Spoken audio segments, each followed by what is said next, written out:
Hi guys, Anna here with Healthy Courage Coaching, showing you the basics of how to use a food scale to help you accurately measure of what you're actually eating.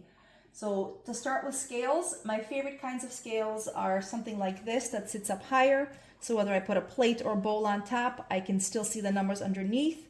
Or there's a lot of other options, kind of like at the post office, where there's a little insert that comes out that still lets you see what you're weighing. Sometimes if they're really flat to the ground and you put a large plate on top, you can't read the numbers. So the first thing is you want to also get a scale to make sure that you have different options of modes so you can switch between. I'm going to just turn it on to show you. So right now it's in grams, which is the preferred way of measuring, but I can switch between kilograms, grams, ounces, pounds, and grams and milliliters are pretty equal, so you can use that whenever something calls for milliliters as well. Use the gram setting. And grams, like I said, is the most accurate. So first thing I'm going to start with is, let's say I'm making a salad which has multiple ingredients. I have my bowl. I'm going to set it on top. And right now it's just giving me the weight of the bowl. Obviously I'm not eating the bowl, so I'm going to tear that out to give myself 0. Now I've gone ahead and pre-measured some of the ingredients to make it easy to follow. So I'm going to start with my lettuce, and I'm aiming for 100 grams that I'm planning for my salad. Oh, look at that, perfect. 100 grams, close enough. There we go.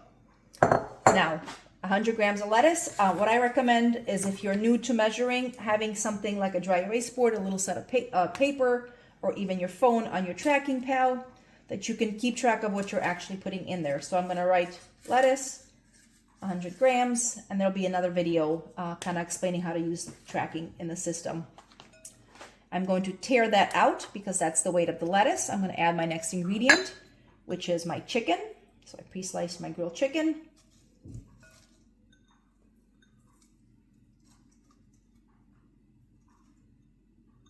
Okay, 126 grams for that. I like tomatoes in my, I'm going to tear that out as well so that I know that's 126 grams of chicken. I'm going to add my tomatoes. I like tomatoes in my Caesar salad.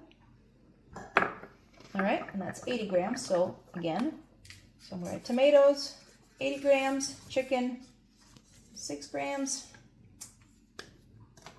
I'm going to keep tearing that out so I know as I'm building it what each ingredient is. I like little crunchy things, Caesar things in my salad, so I'm going to dump those. That's the amount I planned for.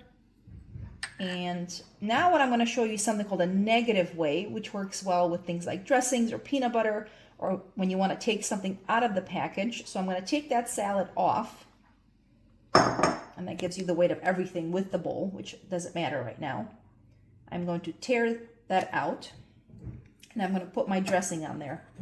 But I'm going to actually open the cap first. There we go. I'm going to tear that out. So it says 0. Now anything I pour out of here means that is what I'm consuming. So I'm going to put that on my salad.